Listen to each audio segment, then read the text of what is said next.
Monday brought more fresh record closing highs for the Dow and S&P 500 and for shares of Nvidia, putting the AI chip leader on the brink of dethroning Apple as the world's most valuable company.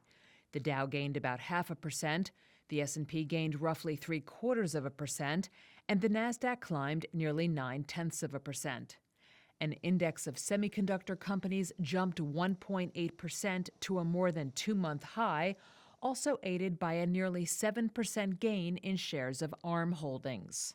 Mega-cap tech names also jumped, including Alphabet, Microsoft, and Tesla.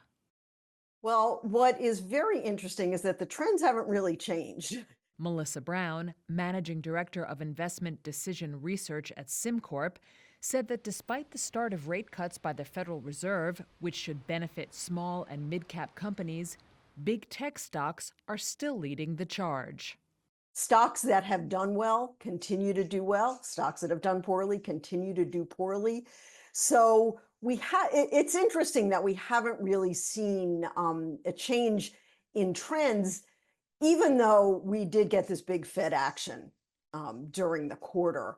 And I think that is probably because that Fed action was largely anticipated. And so even, going into the quarter or even, going back quite a few months, the expectation was that the Fed would cut rates. The Fed cut rates. So things are just continuing on the same path. Movers to the downside included Caterpillar, which dropped 2% following a brokerage downgrade.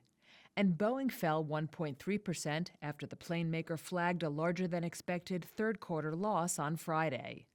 Earnings season heads into full swing this week, with investors also keeping an eye out for crucial economic data, including September retail sales figures.